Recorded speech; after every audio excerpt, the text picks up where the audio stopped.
अब सवाल प्रशासन से भी है, जिस बेटी के साथ कलकत्ता में घटना हुई, क्या ये उनके पक्ष में है? उंगलियों पे टिप्स पे गिन सकते हैं कहाँ रेप हुई, किसके साथ रेप हुई। अगर इसे आज़ादी कहते हैं तो हमें ऐसी आज़ादी मंजूर नहीं है। कितना कमन में तेरे देख लिया है देखेंगे, जगह है कितनी जेल में तेरे देख लिया है देखेंगे। जुल्मी जब जुल्म करेगा सत्ता के गलियारों से, चप्पा चप्पा खून उठेगा इंकलाब के नारों से। इंसान तभी आवाज उठाता है, उससे पहले वो किसी के लिए नहीं बोलता है। अगर वो किसी से प्रेम करता है तो भी अगर वो बोलना चाहे तो भी उसकी आवाज को धीमी कर दी जाती है, नहीं बोलने दिया जाता है। क्यों लड़कियों का कोई अस्तित्व नहीं है? देश तो आज़ाद हो गया है, हम कब आज़ाद होंगे? कोलकाता में हुए इंटर्न डॉक्टर के साथ रेप और मर्डर के मामले ने पूरे देश को झंझोर के रख दिया। उसी सिलसिले में आज लखनऊ यूनिवर्सिटी में छात्र धरना कर रहे हैं, प्रदर्शन कर रहे हैं। तो आइए इनसे जानते हैं कि आखिर इस धरने का, इस प्रदर्शन की इनकी मांग क्या है। देखिए, जो हम लोग की मांग है प्रमुख रूप से, अब देखिए ये कलकत्ता की बात नहीं है। जिस तरीके से लगातार देख रही रेप की घटनाएं लगातार व्यापक तौर पे बढ़ रही हैं और सरकार उस पर नियंत्रण नहीं कर पा रही है। चाहे वो कोई भी सरकार हो, स्पेसिफिक केंद्र की हो या किसी स्पेसिफिक राज्य की हो, रीजन की सरकार हो, उससे मतलब नहीं है। मतलब ये है कि जिस सरकार को जो बेटी, जो बहन, जो महिला वोट करती है कि वो उसकी सुरक्षा करे, सवाल आज ये है कि वो उसकी जिम्मेदारी क्यों नहीं ले रही है सुरक्षा की। आज इस सवाल पे हम लोग मुखरता से यहाँ बैठे हैं। और ये देखिए, मैं तो विश्वविद्यालय, इतना बड़ा विश्वविद्यालय, लखनऊ विश्वविद्यालय प्रदेश का सबसे बड़ा विश्वविद्यालय है। जिस तरीके से यहाँ से बड़े बड़े महारथ निकले, जो सामाजिक लड़ाई के लिए सामाजिक पुरोधा माने जाते हैं, जिन्होंने सामाजिक न्याय के लिए ही सिर्फ जीवन अपना त्याग दिया, आज उस त्याग की धरती से आज हम लोग इस चीज़ की अगुवाई कर रहे थे। जो कलकत्ता में कांड हुआ है बहुत दर्दनाक है, उसकी मैं कड़ी निंदा करता हूँ। जिस तरीके से आप देख रही हैं कि पहला कांड तो नहीं था ये, इससे पहले भी बहुत रेप होते जा रहे हैं। खासतौर से अगर हम बात करें यूपी की, तो रेप रुक ही नहीं रहे हैं, चाहे वो बच्ची हो, बूढ़ी हो। और अभी खबर आ रही है कि कल एक नर्स के साथ फिर से रेप हो गया है। जी, जो उत्तराखंड में रेप हुआ है उसकी भी मैं कड़ी निंदा करता हूं। जिस तरीके से मैंने आपको पहले भी कहा कि लगातार जो रेप की घटनाएं हो रही है, उन सब घटनाओं की मैं निंदा करता हूं। और जिस तरीके से सरकार को नियंत्रण करना चाहिए, सरकार उसमें असमर्थ है। जब सरकार असमर्थ हो जाती है तो जनता को सड़क पर उतरना पड़ता है। समय समय पर उतर के अगर सरकार को हम तमाचा मारने का काम नहीं करेंगे तो सरकार कभी अपने जिम्मेदारी को नहीं समझने का काम करेगी। और आज जो कलकत्ता की बेटी के साथ, बहन के साथ गलत हुआ है, उसके संदर्भ में आज इतने बड़े विश्वविद्यालय में हम लोग अगुवाई कर रहे थे कि एक मार्च निकाले। कब तक चलेगा आपका ये धरना? जी देखिए, हमारा तो धरना जो ये है कि एक यही नहीं, पूरे देश में धरना चल रहा है इसको लेके कि पूरे देश में न्याय की मांग की जा रही है।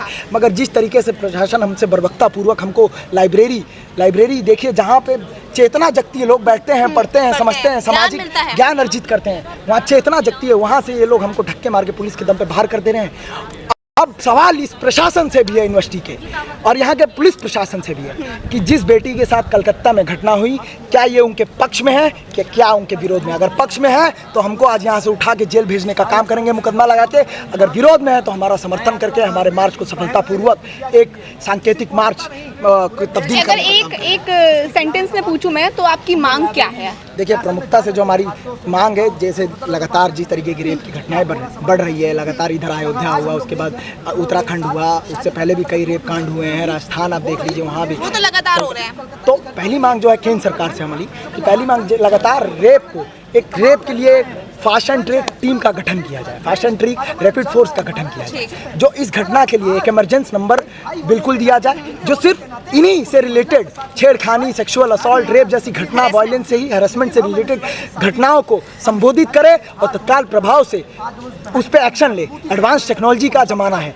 एडवांस टेक्नोलॉजी का प्रयोग किया जाए। महिलाओं को सशक्त करने के लिए हम लोग जितना टेक्नोलॉजी का प्रयोग करके महिलाओं को उनकी सेफ्टी, उनकी सुरक्षा के लिए सशक्त कर पाए, वो किया जाए। दूसरी मांग है कलकत्ता की बेटी को जो न्याय है, वेस्ट बंगाल की सरकार से हम लोग मांग कर रहे हैं, ये वहाँ की मुख्यमंत्री से मांग कर रहे हैं और केंद्र सरकार से भी ये मांग कर रहे हैं कि उस बेटी को न्याय दिया जाए। जिस तरीके से ऐसे दरिंदे पूरे देश भर में घूम रहे हैं, एक कलकत्ता में ही की बात नहीं कर रहा हूँ, पूरे देश भर में घूम, उन दरिंदों को पकड़ के कड़ी से कड़ी सजा कानूनी प्रावधान के तहत देने का ये सरकार काम करे। फास्ट ट्रैक कोर्ट्स में इन केसेस को तब्दील किया जाए ताकि इनको, मेरी बेटी को, मेरी बहन को जल्दी से जल्दी न्याय मिलता है।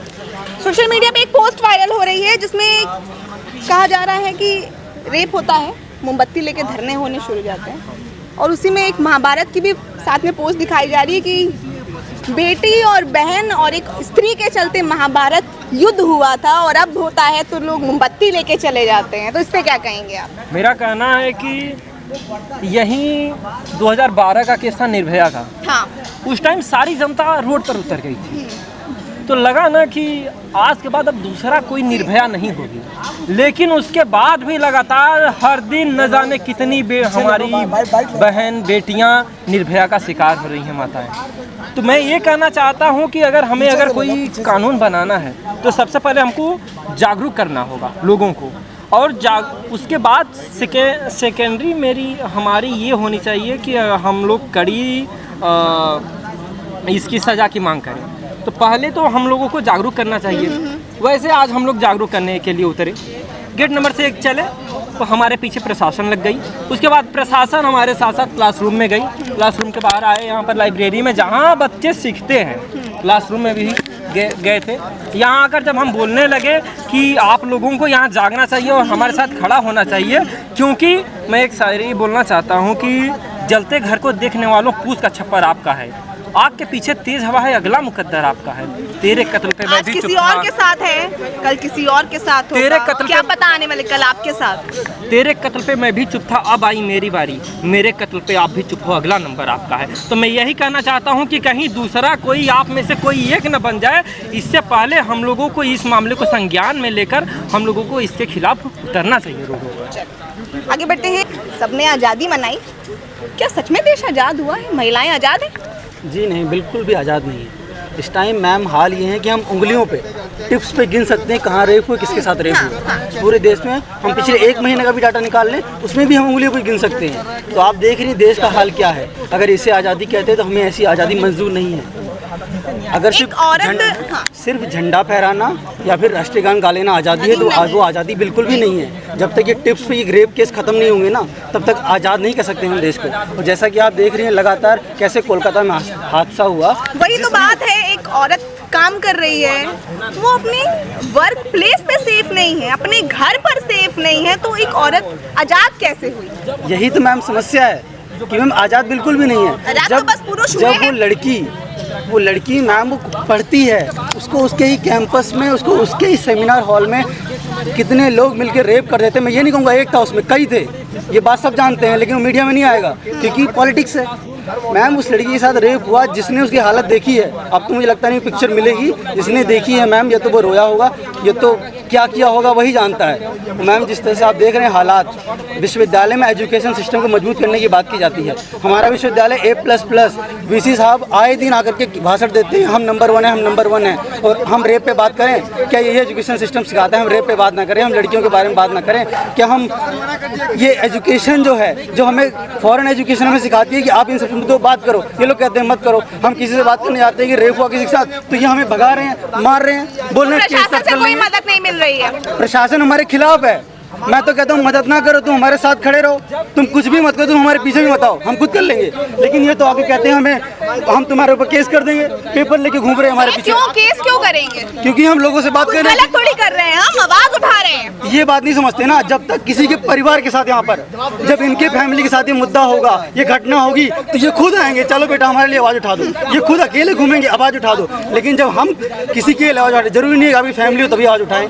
यहाँ पे देख रहे हैं हम, इतने बड़े बड़े रिसर्च स्कॉलर हैं, इतने बड़े बड़े स्टूडेंट्स हैं, हम उनके उससे बहुत छोटे हैं, लेकिन हमने इतना कहा, उन्होंने देखा हम रो रहे थे, हम लड़ाई हो रही थी हमारे साथ, सर हमें धक्के मार के निकाले थे, लेकिन किसी ने भी, एक छात्र ने उठ के नहीं बोला कि सर प्लीज़ रुक जाइए, इनको अपनी बात कह लेने दीजिए, या फिर मैं बाहर आ जाता हूँ, आप मेरी बात सुन लीजिए। मैम ये हाल है हमारे विश्वविद्यालय के, हमारे देश के, और कोलकाता में भी आप यही देखने क्या हो रहा है। लगातार लोग धरना प्रदर्शन कर रहे हैं, लगातार लोग सड़कों पर हैं, पूरा कोलकाता बैन हो रखा है हिसाब से देखा जाए तो। कोलकाता में रेप हुआ इंटर्न डॉक्टर का, ट्रेनी डॉक्टर का, पूरा कोलकाता हिल गया। लेकिन ये मोदी सरकार, तीसरी बार प्रधानमंत्री बने हैं मोदी जी, कुछ कदम क्यों नहीं, कोई ठोस कदम क्यों नहीं उठाया जा रहा है? देखिए, यह देश का सबसे बड़ा दुर्भाग्य है कि हम एक तरफ आज़ादी का अमृत महोत्सव मना रहे हैं, हम दुनिया में डंका बजा रहे हैं कि हम सुपर पावर बनने जा रहे हैं, और इस देश की आधी आबादी महिलाएं, और सिर्फ महिलाएं ही नहीं, यहाँ पे शोषण की अगर बात की जाए तो समाज अभी भी तमाम वर्गों में बटा हुआ है। हम लोकतंत्र की बात कर रहे थे, हमारा संविधान की उद्देश्यता कहती है कि हम भारत के धर्मनिरपेक्ष और हमें मौलिक अधिकार भी मिले हैं, उसके बावजूद हमारे यहाँ घटनाएं लगातार होती हैं। हर बार हम कैंडल लेके चल देते हैं। वही है, एक आपने अभी जिक्र भी किया था कि बाबा जी का बड़ा वायरल है कि हम रामायण और महाभारत के समय पे महिलाओं के लिए युद्ध छेड़ देते थे। ऐसा नहीं है, वो ओज आज भी देश में है। आज अगर धूप में तमाम लोग बैठे हैं, वो ओज आज भी है। बस ये है कि हम संविधान के प्रति आस्था रखते हैं, इसलिए हम संवैधानिक तरीके से अपनी बात रख रहे हैं, क्योंकि आज हमारे पास एक लोकतांत्रिक सरकार है। लेकिन वो सरकार अगर विफल रहेगी तो शायद वह दिन दूर नहीं कि हमें भी इस शांतिपूर्ण आंदोलन से आगे कहीं बढ़ करके खुद ही न्याय के लिए लड़ाई लड़नी पड़ेगी। तो यहाँ एलयू के छात्रों ने धरना प्रदर्शन किया आज लखनऊ में, और इनकी यही मांग है कि कोलकाता में हुए इंटर्न डॉक्टर के साथ जो मर्डर हुआ है, रेप हुआ है, उसमें उसको न्याय मिले। अब देखना ये है कि कब तक सरकार द्वारा इस पर सुनवाई होती है, कार्यवाही होती है। बने रहे ऐसी और तमाम अपडेट्स के लिए देखते रहे निश्चित टाइम्स। मैं हर्षित कौर, कैमरामैन अनुराग शर्मा के साथ।